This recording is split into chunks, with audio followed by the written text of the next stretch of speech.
is how things that may look on the surface as not being positive are really positive things.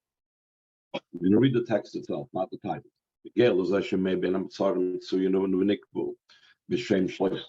the fact that the time between the straits, between the constraints, in other words, between the two fast days of Shabbos B'Tammuz and Tisha B'Av, they are also called the 3 weeks. And we're also, the Chazal also call it Tlos of the Puranusa. It's 3 Shabbosim, or 3 weeks of punishment, Mishivos B'Tammuz, She'oz Hufka Ir, Atisha B'Av Shchar Rabayis, from the 17th of Tammuz, that then the city of Yerushalayim that was besieged was, they broke in to the walls of the city until the 9th of Av, when the Beis Hamikdash was destroyed. The Bevadai Hareza B'Ashgacha Pratis, that surely it's by divine providence that it's known by the 3 weeks. Like all matters are by divine providence, especially such an important and elevated thing is definitely by divine providence. We need an explanation. The number 3 indicates and teaches and shows on something that's a state of perfection and quality. For example, there's the Shloisha Av, is the 3 forefathers, Shol Regalim, there's the 3 pilgrimage festivals of Pesach, Shavuos, and Sukkot, and V'kiyotz B'zeh, etc. So we see that it's that the number 3 is a very positive number.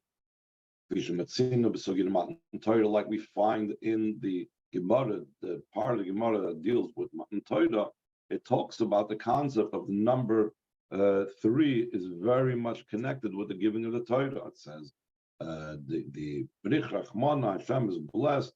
The Yav orientally saw that I gave a triple Torah, which is made up of Torah, Nevi'im, and Ksuvim, La'amt Lisoy, to a tripled nation, because the Yidden are made up of Kahanim, Levim, Yisraelim, Ideit Lisoy, through a third child, which is Moshe Rabbeinu, who was the third after Miriam and Aaron and Miriam, B'yom Tlisai, in a triple day, meaning because it was in the 6th day of Sivan, so it's twice 3.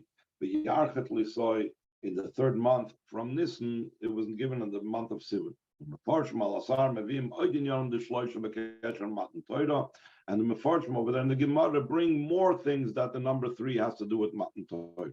So therefore, the number 3, which we're associating here with the 3 weeks, has a lot of positive things involved in it. He said to even more so, the idea of the number shloisha, the number 3, indicates on something that's set and everlasting. And we know something that's set and everlasting is not in clip. It's only in holiness things are everlasting and always remain. Like it says in the Pasuk, that a triple thread, in other words, if you make a rope from 3 strands, it will not quickly tear, like the pasuk in Mishlei says. Like the ruling in Allah, but 3 times, it's something that's established. And that's why many things in halacha we do 3 times, because we want to give it strength and power. So therefore, if strength shows, if 3 shows on the idea of strength, according to this, it's not understood at all. How is it possible that the time between the straits, the time of destruction, the time of punishment, the total opposite of holiness and something that's established, something that's connected with being with ceasing and separation? It's about destruction. Destruction is not about things that are being set in place, but things being uprooted. And not only that, it's not like Chas v'Sholom, the destruction is an ongoing thing. Just the opposite. In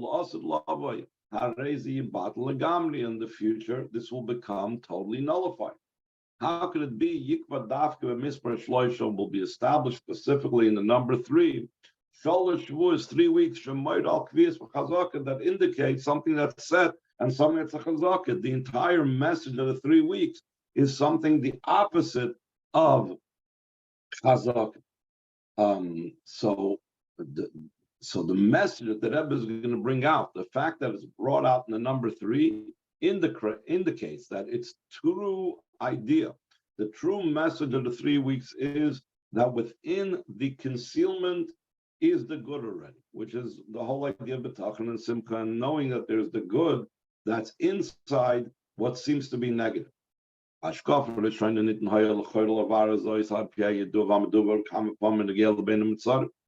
first glance, seemingly we could explain this according to what's known and spoken about many times concerning this time of the year, the 3 weeks. Those these days are connected in a revealed way with the lowest type of descent. The intention of this descent is for the sake of an ascent. So to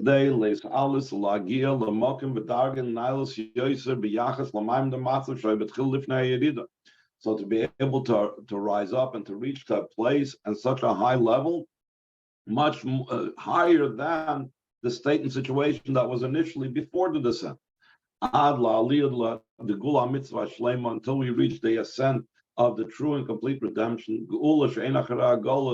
a redemption that there is no Golus afterwards, because the previous redemptions, for example, when the Yidden left the Golus bubble to build the second base of Mikdash, Golus followed it. But rather, what's going to happen after this time, after this descent, is going to be a Geula that won't be a Golus after. Base of Mikdash Ashlishi, in the third base of Mikdash, Bayis Nitzchi, an everlasting home, Shenaila Yoiser Ma'amatzav Koidem Ayirida Bayis Rishon Risheni.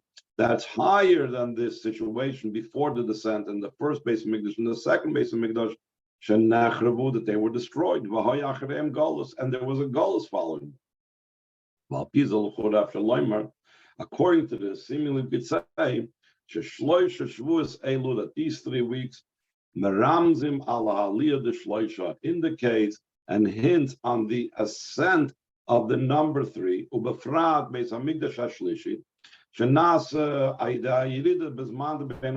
that occurs through the descent of the time between the straits. Now the Rebbe is going to go back and forth about this, and we're going to skip a lot of the back and forth of the Sicha, and we're going to get to what he's going to say in the next part. So he says in the, we'll skip over to the 4th paragraph on a few pages later. According to this, understood that the explanation in the rule, when we speak about the descent is for the sake of an ascent, what does that mean? This means the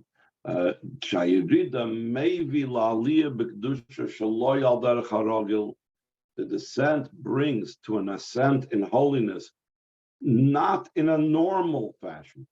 Or else if it would be a normal ascent, you wouldn't need the descent prior to that. Sometimes there's an example given from, let's say, a slingshot or a bow and arrow, that a bow and arrow, the further back you pull on the sling of a slingshot, or the further back you pull on the wire of the bow, the farther the arrow will go. The same thing, if you want to have an ascent that's completely an unusual type of ascent, higher than an ascent that happens through the general rule that I've discussed earlier in the Sicha, that one has to ascend in holiness. So to be able to reach that higher level of ascent, that incomparable ascent, you need to pull back. You need to go back to be able to jump forward. Certain, pole jumper is also another example. A pole jumper, at the further back the pole jumper goes, the higher they could jump over a tall border, however they do that. The Imloi Kain, if we would not say that it would bring a higher ascent incomparable to the normal ascent that a person needs to go, and in a movement it's not understood. Why do we need to have the descent at all? When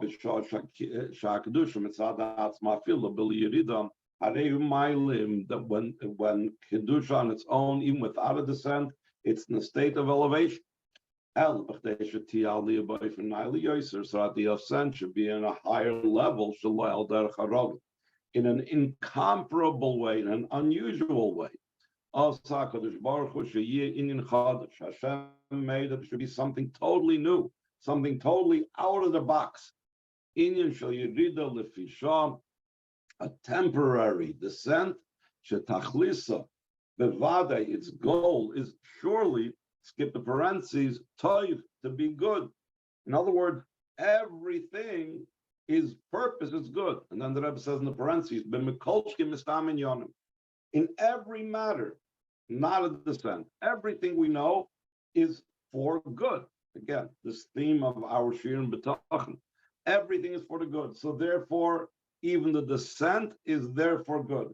Just like the pulling back on the sling, just like the pulling back on the arrow, the same thing. The descent itself is good. Why is it good? Why is its purpose good? Is alus lamaila mi'aragil, that the ascent should be higher than normal. Moving b'pashtus, like it's understood simply.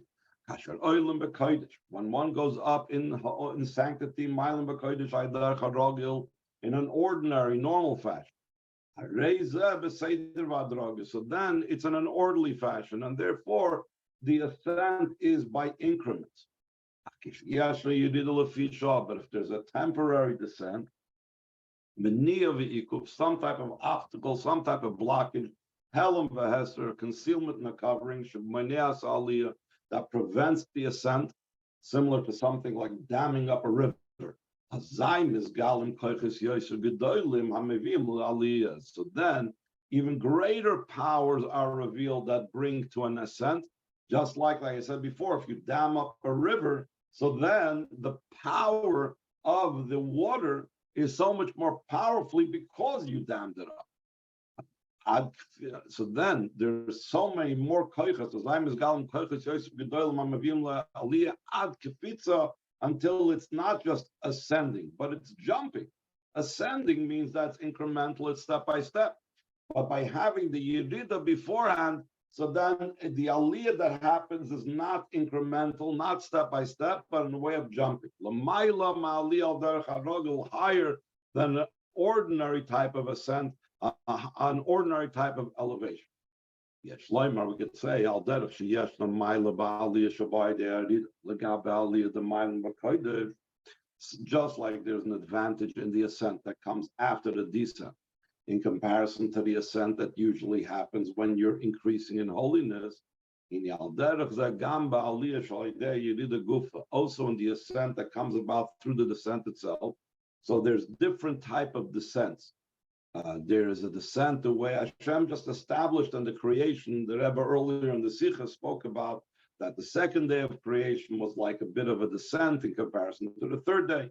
But then there's the descent that's a lower descent that's created by a person doing something wrong. And since that descent is a deeper descent, so the ascent is so much more powerful. The Kashayiri, the Hibagbala, when the descent is in a limited fashion,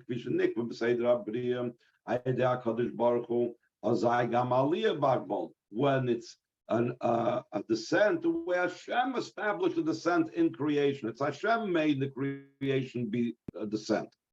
Top of the next page. Only when the descent is not in a incremental way, not in a way that's comparable, the lower level to the higher level. So then, nif'elas not the way it was established in the creation. In other words, something completely out of the norm, completely something crazy. So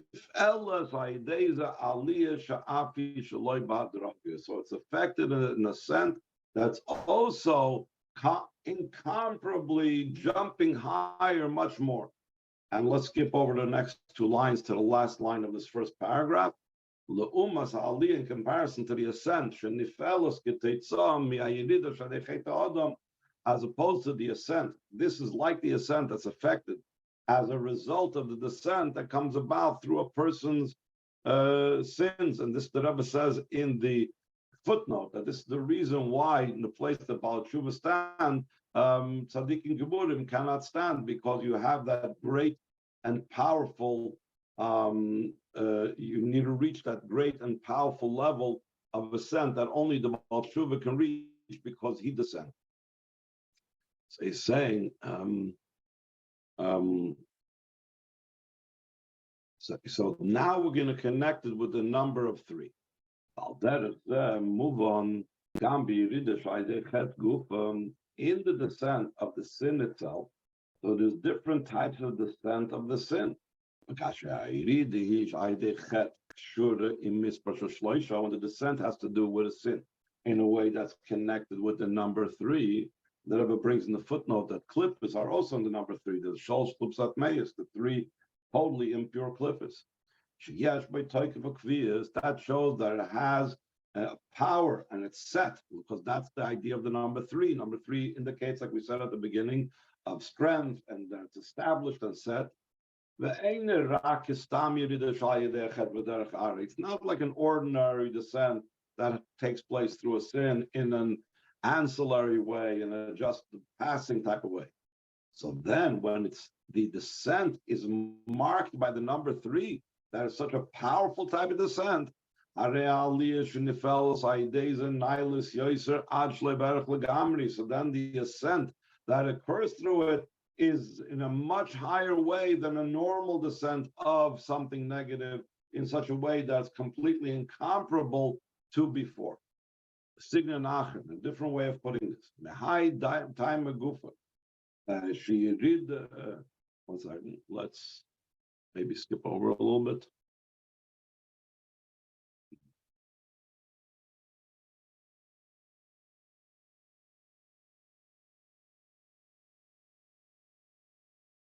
Let's go on to the next page. Point is understood why the days of Bein HaMitzorim, between the straits, between Shavuos B'Tammuz and Tisha B'Av, was established in the 3 weeks. Shloishes HaShavuos, the Tlos of the Paranusa, the 3 weeks which are known the 3 of punishment. That's the Haftorahs that are read on these 3 Shabbosim, are 3 Haftorahs that deal with punishment. They come because of our sins. So seemingly it's a negative. Indicates the greatest descent. Skip the parentheses.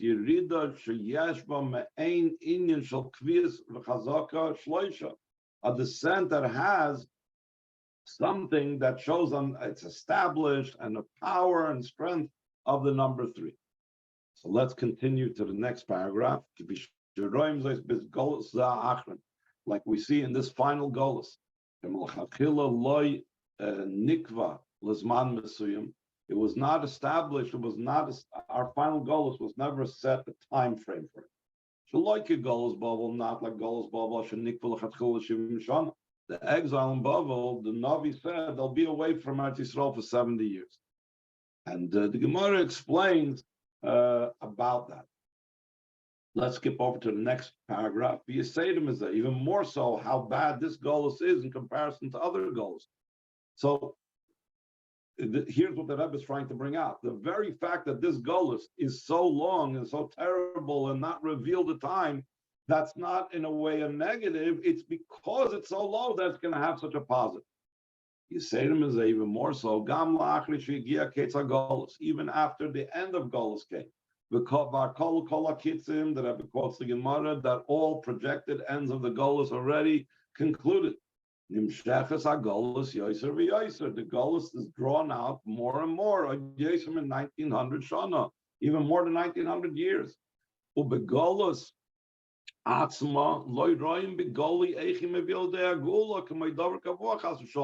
looking at the golus, you don't see how it brings the geula. It's like something that's set and established in the world, as if it's like you can't get out of it. You were like stuck in it. It's like a completely immersed situation, similar also to what we spoke about on Sunday, B'negei Hes Chadas. Now we can't even imagine Mashiach coming. That it says Mashiach comes with Hes Chadas because we can't even see the geula. But the intention, this great descent of the number 3 is that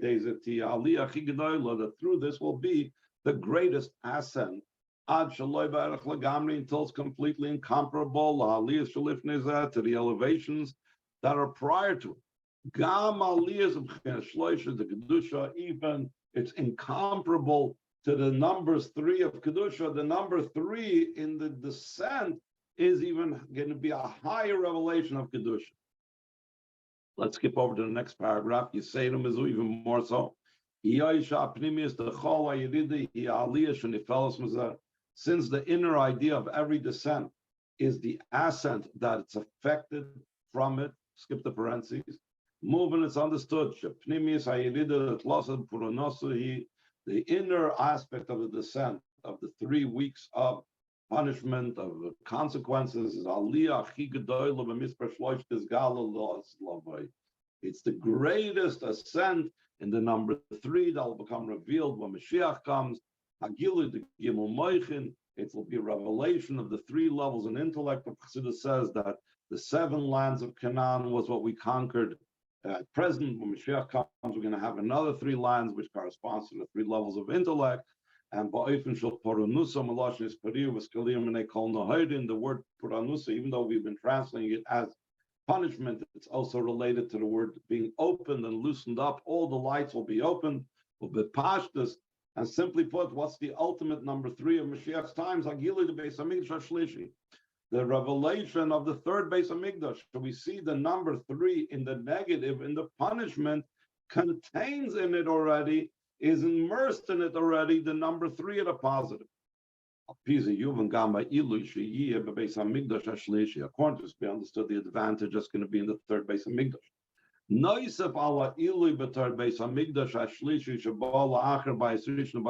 addition to the advantage of as a 3rd Beis Hamikdash that comes after the 1st and 2nd Beis Hamikdash. So it's the number 3. And therefore, let's skip over to 2 lines from the bottom. Since it comes after the descent of 3, the 3 weeks. Golus Achroinazu, this final Golus. It looks as if it's set, because that's what we said the message of number 3 is. It's something set and established. This affects an unbelievable advantage and elevation by Shleimus, the Beis Hamikdash Ashlishi, in the perfection of the 3rd Beis Hamikdash. Koil Shleimus Hanitkis, the Beis Hamikdash Ashlishi, including also the ultimate everlasting nature of the 3rd Beis Hamikdash. Now we're gonna explain this as well, what this has to do with Shabbos Parshas Chazak. And Shabbos Parshas Chazak, we also say we say Chazak, v'nit Chazak. And the fact that we say Chazak, v'nis Chazak is something that shows the 3 times of Chazak. Like we say, that the number 3 indicates B'shalosh Pamim have a Chazak. So how does this fit in with the 3 weeks? According to the above, the Shlois HaShavuos in Shabbos Chazak, the Sefer Bamidbar. We can explain the 3 weeks of Shabbos Chazak of Sefer Bamidbar. What is the connection? That it always comes out that Matos-Masei or Shabbos Chazak is always in the middle of the 3 weeks of the 3 weeks. In other words, you have the week before. Sometimes the first week of the 3 weeks will be Matos. Second week will be Shabbos Chazak Masei, and then the 3rd week is always Shabbos Parshas Dvarim. Sometimes, like this year, Shabbos Parshas Pinchas will be the first week. The second week will be Matos-Masei, and the 3rd week will be Dvarim. But it's always that Chazak is always right in the middle. The Rebbe is going to explain the middle shows like the middle of everything. The most powerful part of something is right in the center. So he's saying, seemingly these are 2 opposite things. Shabbos Chazak Shabbos Chazak shows that it's strengthening in matters of Torah. Sholochein machrizim b'nei Yisrael chazak chazak v'nis chazek. Therefore, Yidden and proclaim chazak chazak v'nis chazek to show that we finished a chumash and we're strengthening ourselves. And the Rebbe goes on to say in the next few lines, Parshas Bamidbar is even more so because the 4 chumashim that Hashem said. So therefore, it's like the ultimate like chazak. And then skip over to 4 lines to after the parentheses. Masha enkein shloish sashavos, as opposed to the 3 weeks. Harem kshurim chalish etzrachman l'tzlam b'nei Yisrael. The 3 weeks is connected with a weakness, having forbidden the Yidden. Hasman shaboy nechler beis hamikdash v'tischila golos hamoram. The time that the Beis Hamikdash was destroyed and began the bitter exile. Especially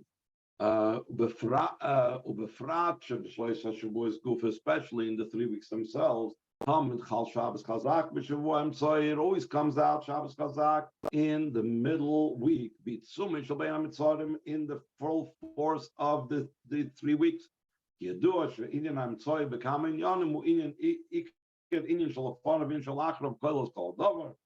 that a lot of times the center part is the main part of that which precedes it and that which follows it and includes the entire thing. So now, based on what we just now said, now move on according to what we just now said. It's understood. Only through the great descent of the 3 weeks, a descent in the number, which takes place in the number 3, that indicates that something is set and established, like we said before. This is emphasized in the most powerful way in the middle week of the 3 weeks. So then becomes the ultimate strength in Torah. Till it's a tripled strength. Chazak, chazak, v'nis chazek, we say. Like Yidden proclaim loudly. When we proclaim chazak, chazak, v'nis chazek, we don't use an ordinary voice. We proclaim it loudly.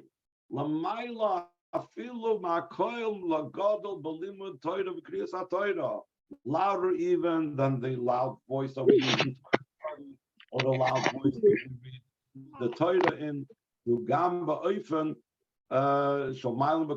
When you're reading the Torah, you're davening, it's also supposed to be increasing in holiness, but it's not as loud as when we proclaim Chazak, Chazak, V'nis Chazek.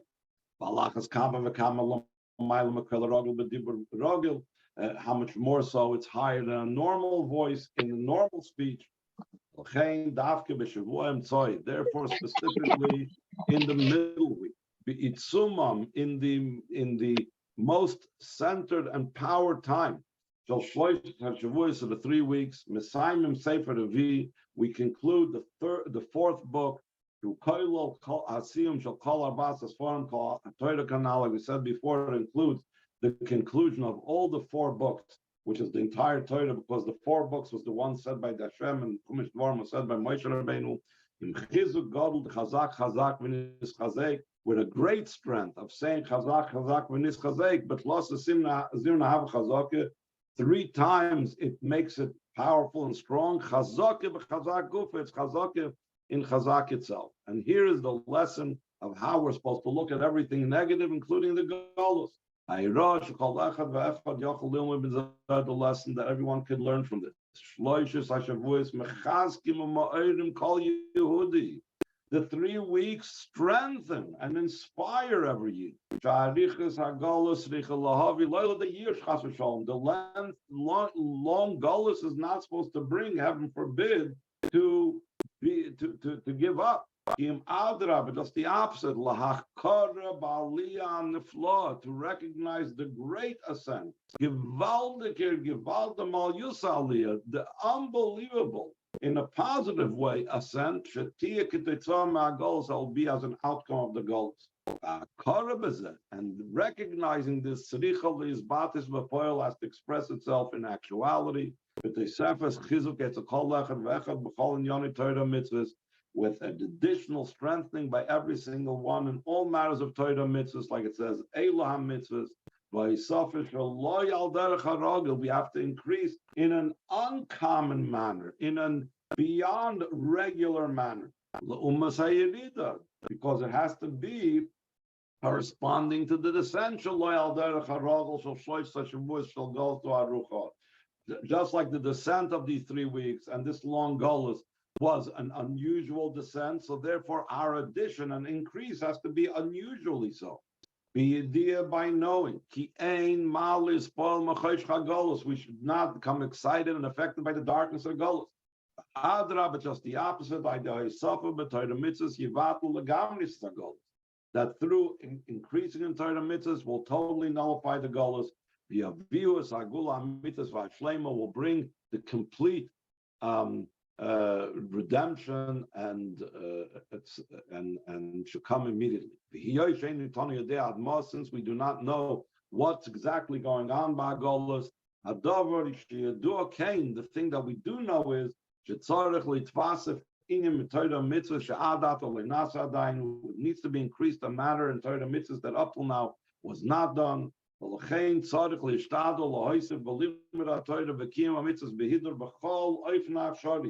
we need to put an effort to increase in Torah study and fulfilling mitzvahs with beauty and extra care in every single possible manner. Perhaps this extra effort in whatever I find is going to be this will weigh down the scales to the line of merit. It'll bring salvation for him and the entire world, like the very well-known ruling of the Rambam, including especially the activities in spraying your well springs outward. The revelation of the well springs also in a place that's outside of the place of the wellspring. A place that by nature, the place does not have any connection with the well springs. The Rebbe connected this, if you remember, with Gimel Tammuz, brought the Frierdiker Rebbe to the state where he would come to the United States, a place that's very far from the well springs, and he brought the well springs there. To bring also to a place that has no connection with the well springs. He brings the well springs there in a way of spreading it. Through this, the master will come. This is the King Mashiach. Amen, amen.